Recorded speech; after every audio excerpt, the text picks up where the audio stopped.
Hoje eu converso com o professor Dr. Rafael Bittencourt. Vamos falar sobre as vacinas contra a Covid-19 e também sobre o canabidiol e o autismo.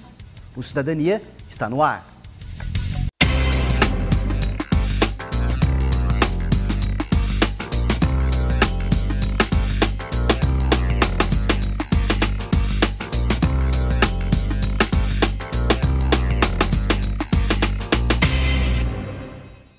Olá, tudo bem com você? Estamos com mais um programa Cidadania. Hoje eu vou conversar com o professor Dr. Rafael Bittencourt. Vamos falar sobre o canabidiol, uma pesquisa do professor, também a relação com o autismo, além dessa questão da vacinação contra a Covid-19. Professor Rafael, muito obrigado mais uma vez por estar participando do programa Cidadania, contribuindo aqui com as informações relacionadas à ciência, à pesquisa aqui no nosso programa. Muito obrigado pela participação.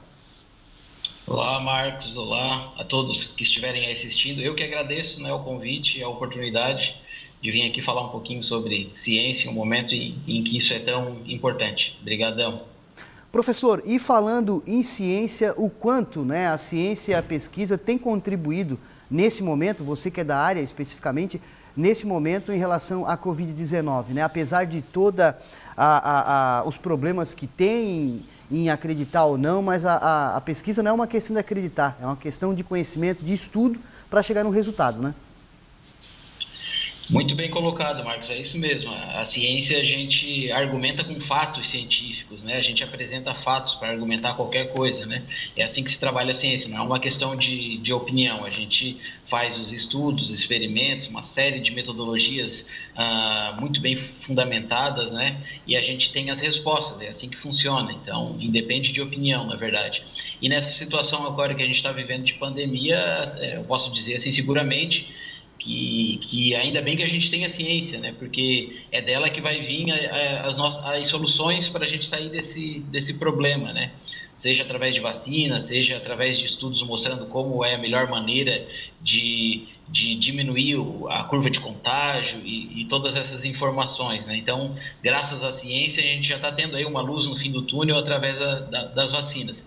Se não fosse a ciência, a gente estaria aí em maus lençóis, vamos dizer assim. Professor Rafael, hoje nós estamos num momento crítico novamente relacionado aí ao contágio da Covid-19, Então se escuta muita coisa, são as aglomerações, o afrouxamento das regras, os protocolos. Vocês que trabalham com ciência, qual é a visão, professor, desse momento de pandemia? Realmente foi um conjunto de coisas que levou o Brasil, o nosso país em especial, a chegar nessa situação crítica novamente? Sim, é bastante complexa essa situação, muita coisa leva a esse momento que a gente está aqui agora, Desde um negacionismo, se a gente tivesse aí, principalmente por parte de autoridades competentes, o quanto antes, admitido que a gente tem um problema, que ele é real, que ele está aqui, isso já teria facilitado bastante coisa, Teria, de repente, facilitado também a compra de vacina já com antecedência, um programa de vacinação. Então, tudo isso demorou muito, Admitir o problema demorou muito e isso é um problema.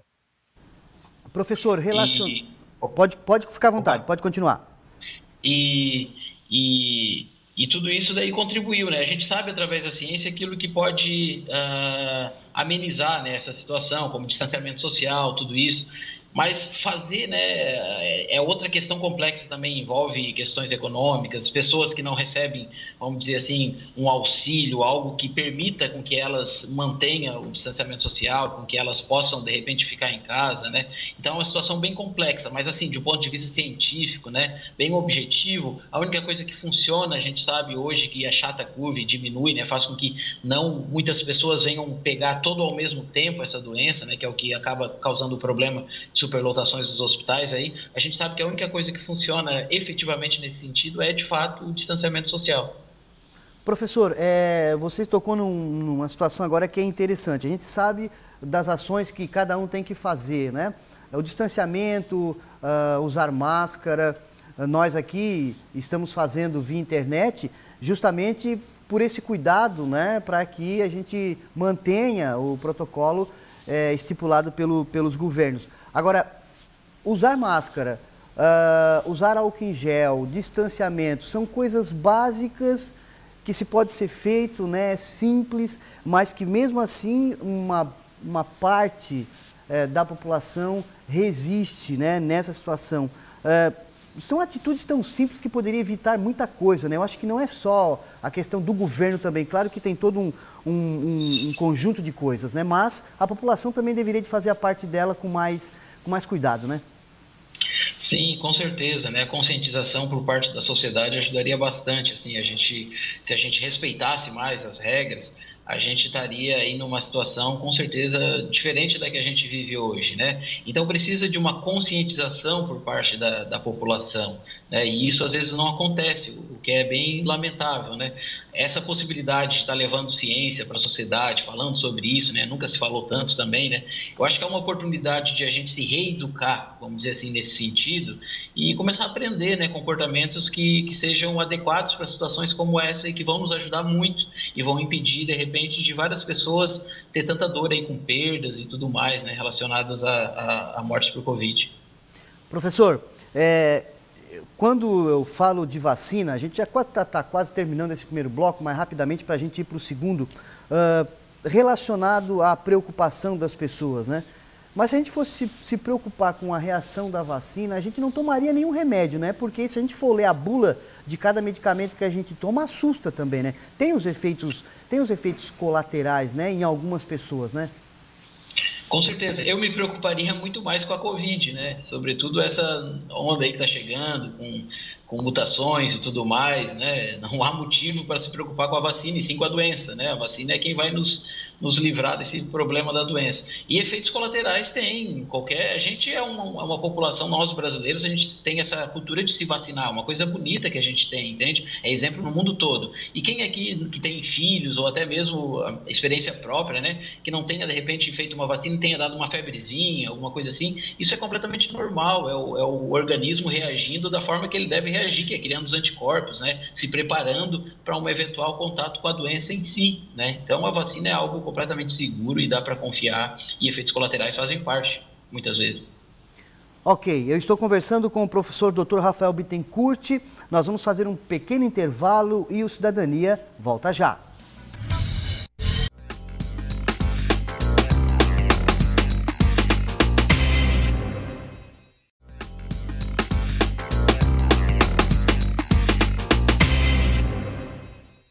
Estamos de volta com o programa Cidadania. Eu estou conversando com o professor Dr. Rafael Bittencourt, professor da Unisul, falando sobre a questão da Covid-19 e daqui a pouquinho a gente vai falar também sobre a pesquisa do professor relacionada ao canabidiol, aí ajudando, né, em algumas doenças. Isso é uma pesquisa muito importante, fruto da ciência também acontecendo aqui na nossa região.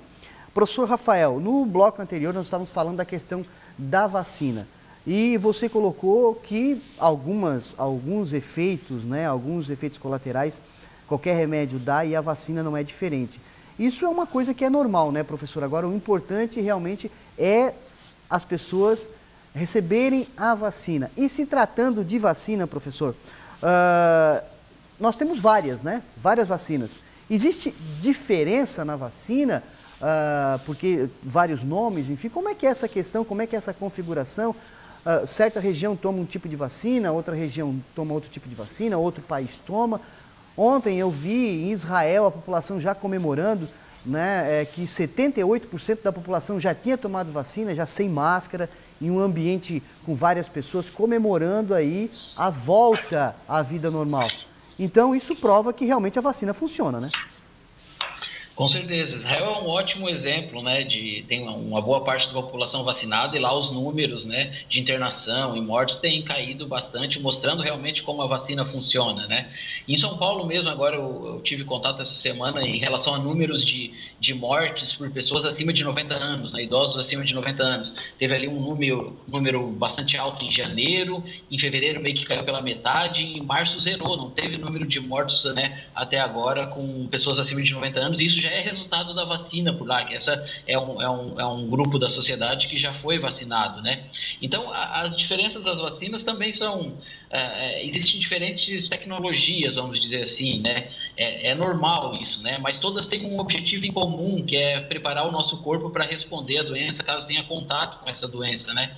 Por exemplo, a gente tem diferentes tipos de smartphone, né? Diferentes tecnologias de smartphone, iOS, Android, tá? Mas todos eles fazem o mesmo papel, que é comunicar, né? Seja através de mensagem, enfim, né? E as vacinas são diferentes, existem diferentes tipos de tecnologias, né, relacionadas à forma com que elas são produzidas, por exemplo, mas no final a resposta, né, é a mesma, que é preparar o nosso corpo, né, o nosso sistema imune para combater aquela, no caso, a doença da Covid-19.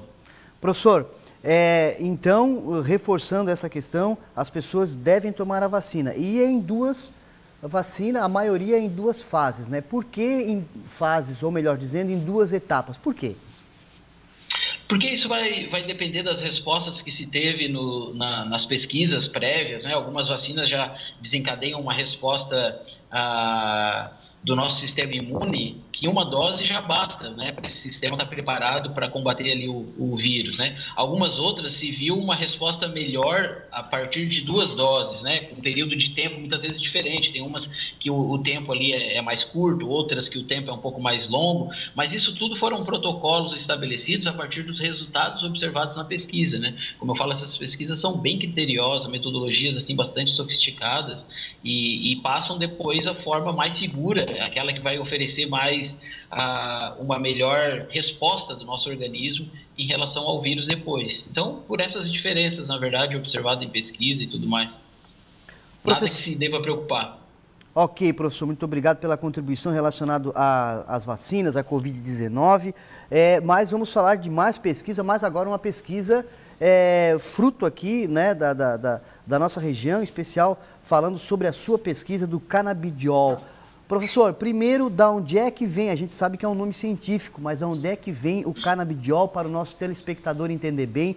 E o que a pesquisa, né, com essa substância está trazendo de benefícios para a nossa população, para a nossa ciência? Então, o canabidiol é um constituinte da planta chamada cannabis, né? Cannabis popularmente conhecida aí como maconha. Então, ali dentro da planta tem vários constituintes, né? E o canabidiol é um deles, né? Um constituinte dito aí não psicoativo, não causa os efeitos geralmente conhecidos da planta, e tem propriedades terapêuticas muito interessantes. Eu já venho estudando aí o canabidiol desde 2005, então de lá para cá é um bocado de coisas que a gente percebe aí que pode ser interessante a utilização, né? E eu, por exemplo, estudei muito o transtorno de estresse pós-traumático, mas como tu já mencionou anteriormente, tem a possibilidade do uso no transtorno do espectro autista, né? E no caso das epilepsias, que já está bem estabelecido aí a possibilidade terapêutica do canabidiol, né? Que é um dos constituintes da planta, da cannabis, mas não quer dizer que é o único que é terapêutico, né? O próprio THC, que muitas vezes é também até se referido como algo que é ruim, no nosso caso da ciência a gente não vê assim como algo ruim, bem pelo contrário. Tem situações, inclusive de epilepsias, que é preciso ter a planta inteira, vamos dizer ali, né? Os constituintes todos juntos, trabalhando ali de forma orquestrada, vamos dizer assim, para ter os efeitos. Mas eu, particularmente, acabei estudando um pouco mais o canabidiol. Professor, a pesquisa, né? Em que pé está a pesquisa? Já é utilizado nesses problemas de doença, como a epilepsia, o autismo, aqui no Brasil, professor?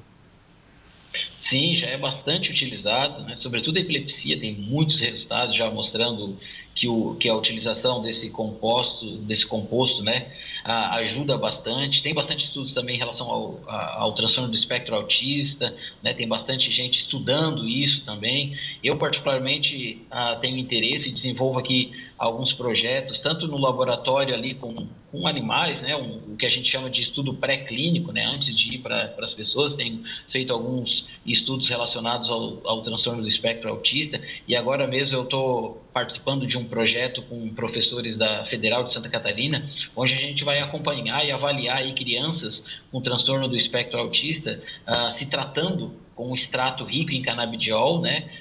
Ou seja, esse extrato tem de tudo ali, mas ele tem principalmente canabidiol. Então a gente vai acompanhar essas crianças se tratando com esse extrato durante 6 meses e vamos ver aí qual tipo de melhora vai ter na sintomatologia do transtorno do espectro autista. Ok, nós vamos fazer um pequeno intervalo, professor Rafael, daqui a pouquinho nós voltamos aí com o próximo bloco do programa Cidadania. Não saia daí.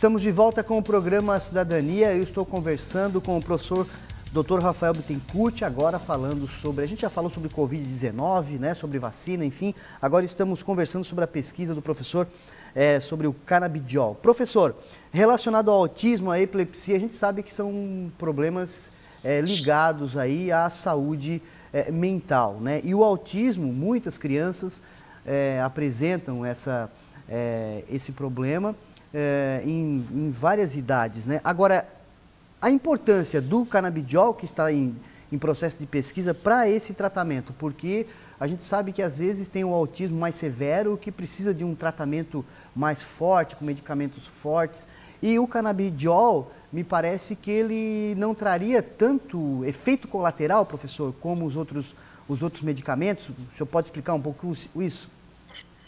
Isso, o transtorno do espectro autista, né, como diz, é um espectro amplo, né? Então, cada caso é um caso e deve ser analisado assim, de uma forma bastante individualizada. Isso é importante, né? Tanto, sobretudo, né, para o tratamento aí psicofarmacológico.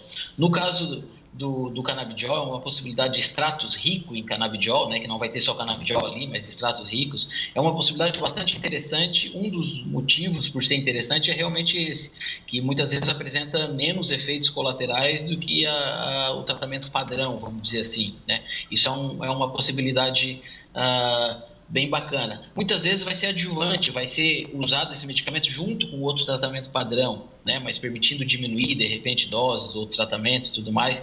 Mas o fato de ele apresentar menos efeitos colaterais é, sem dúvida nenhuma, um dos pontos positivos aí do tratamento com extrato rico em canabidiol. Professor, com certeza a pesquisa daqui a pouco entra em outros transtornos também, né, relacionados à saúde mental, né? Porque quando se fala de saúde mental, me parece que está tudo interligado, né? Epilepsia, o autismo, transtorno do pânico, depressão, ansiedade, claro, cada um com as suas propriedades, né? Relacionadas aí aos problemas, aos sintomas, mas me parece que é um caminho para isso também, né? Sim, eu particularmente, né, fiz boa parte das minhas pesquisas analisando o uso do canabidiol no transtorno do estresse pós-traumático, né, que é um transtorno aí bastante frequente, talvez as pessoas não escutem falar, né, mas ele é bastante frequente, sobretudo agora em tempos de pandemia. Já tem estudos mostrando que vai ter um salto aí no número de pessoas com transtorno do transtorno do estresse pós-traumático, né, que quando a gente desenvolve uma aversão, né, uma memória traumática em relação a uma situação. E essa situação está sendo bem aversiva. Então, esse é um dos transtornos que o canabidiol, por exemplo, pode ajudar bastante. Eu tive aí a grata oportunidade, né, de mostrar junto com meus colegas na época lá na UFSC, pela primeira vez, que o canabidiol poderia ser utilizado para o tratamento do transtorno do estresse pós-traumático. Hoje já tem vários outros estudos confirmando esse achado, assim como estudos mostrando que pode ter um potencial na ansiedade, até mesmo na depressão, doenças neurodegenerativas. Tem aí um número de possibilidades bem interessante. Professor, a pesquisa ela é feita de forma muito cuidadosa, né? Então, como já foi falado aqui no início, relacionado às vacinas, né?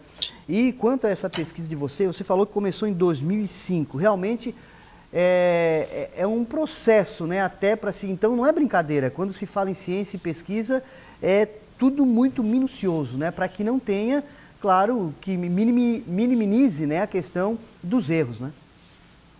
Com certeza, todo esse processo é feito com muita responsabilidade, né? Com um método muito bem definido, um método científico, né? Era importante que as pessoas até soubessem um pouco mais, era importante que fosse falado isso mais na educação básica mesmo, né? Para as pessoas, de repente, não duvidarem desse método ou não confundirem com opinião. Mas é um processo longo e responsável, né? E na época, com meus colegas, a gente publicou o artigo ali relacionado ao transtorno do estresse pós-traumático pela primeira vez em 2008. Só em 2012 começaram a surgir os primeiros resultados em humanos, né? E de lá para cá aí já são um bocado de tempo, né? E é algo que ainda está se investigando bastante, né? Então a pesquisa tem um tempo dela porque realmente exige bastante responsabilidade. Agora, no caso das vacinas, a gente tem uma situação diferente, né, que foi um tempo relativamente rápido, mas é porque estava o mundo inteiro debruçado, né, os cientistas do mundo inteiro com financiamento aí praticamente ilimitado, debruçado sobre uma única questão. Então, com certeza agiliza muito o processo, né? A partir do momento que todos os cientistas do mundo, eles se envolvem numa única pergunta, né? E com muito financiamento, é óbvio que a resposta para essa pergunta vai vir mais rápido. Tanto é, professor, que a gente sabe que existe um processo e o processo também de publicação, né, da pesquisa científica, né? E é o caso do canabidiol, que também teve em revistas científicas aí renomadas, né, a sua publicação. Não foi diferente também da questão da vacina, né, que também de uma forma mais rápida, mas foi preciso publicar cientificamente para ter um aval de segurança para se poder usar na população, né? Com certeza, o processo assim, do rigor dos critérios utilizados para a publicação é o mesmo. Tudo mesmo. Aconteceu uma coisa interessante, né? É que agilizou mais os processos no sentido de que mais pessoas envolvidas. Talvez isso até reflita no pós-pandemia na ciência, né? Como fazer de uma forma rigorosa, né? De uma forma que garanta toda a qualidade e que seja, continue efetiva e talvez um pouco mais rápido no processo. Mas todos esses artigos publicados relacionados aos resultados da vacina ou que envolva canabidiol, qualquer coisa, é um rigor bastante grande, assim. Então não é simples publicar um artigo científico, vamos dizer assim. Professor, e o mérito é aqui da nossa região, das nossas universidades, esse estudo, claro que envolveu mais pessoas, mas se tem também um potencial aqui de pesquisa, né, e de ciência, claro que se precisa de mais investimento, mas se tem isso, né? Com certeza, nós aqui no Brasil quem faz pesquisa são as universidades, né? Sejam públicas ou privadas, quem faz as pesquisas são universidades e tem um impacto muito bacana assim na sociedade, né? As pessoas, muitas das coisas que a gente usa, desde um smartphone até um comprimido para dor de cabeça, tudo isso passou por pesquisa, né? E às vezes a gente vê o pesquisador, o cientista como algo assim inatingível, lá longe, né? Pensando nos Einstein da vida, não. Pode ter um cientista aí do teu lado no supermercado, né? Hoje à tarde, amanhã, entende? Então, é muito mais próximo do que a gente imagina e os impactos são extremamente importantes. E a nossa região aqui não é diferente, tem um potencial gigantesco, tem ótimos pesquisadores aqui na Universidade da Unisul, né, onde eu trabalho, ótimos pesquisadores no estado como um todo. Então, isso é algo que a gente deve se orgulhar e deve valorizar, né, cada vez mais. Professor Rafael, para reforçar, estamos chegando ao final do programa, para reforçar a questão da vacinação, da Covid-19. As pessoas devem, claro que de uma forma, a gente percebe, né, de uma forma lenta, gradativa, mas quando as pessoas forem chamadas para se vacinar, devem ir porque é a única forma da gente diminuir toda essa linha de contágio alta, né, que nós estamos vivendo nesse momento. Isso mesmo, Marco. Vacinem-se. Esse é o recado que eu dou. Quando tiver aí a possibilidade, chegar a vez de cada um de vocês, vacinem-se. Esse é o único caminho no momento para a gente sair dessa situação. E uma prova, assim, um exemplo muito bacana é o próprio Israel, lá, o país, né, Israel, que a gente falou agora há pouco, e os Estados Unidos também. Agora eles estão tendo uma queda da curva de contaminação e de internação e de mortes bastante pronunciada, né? Eles eram o país aí que tinham uns números aí mais alarmantes e agora já não são mais. Por exemplo, o Brasil tá pior, né, que eles em vários números. E isso se deve à vacinação que está sendo feita lá de forma massiva também. Então a vacina é o único caminho para nós aí sair dessa situação e a gente deve se vacinar e exigir que tenha vacina para todos nós. Professor Dr. Rafael Bittencourt, muito obrigado pela participação aqui no programa Cidadania, trazendo essas informações importantes relacionadas à vacinação, também à Covid-19, à pesquisa do canabidiol. Muito obrigado pela participação. Eu que agradeço, Marcos. Muito obrigado mais uma vez aí pela oportunidade. Sempre que precisar, estou aí à disposição. Obrigadão. Ok, assim nós encerramos mais um programa Cidadania. Eu conversei com o professor Dr. Rafael Bittencourt, professor da Unisul, falando sobre vacina, sobre Covid-19, sobre canabidiol. Quero agradecer a sua companhia, um forte abraço e até a próxima oportunidade.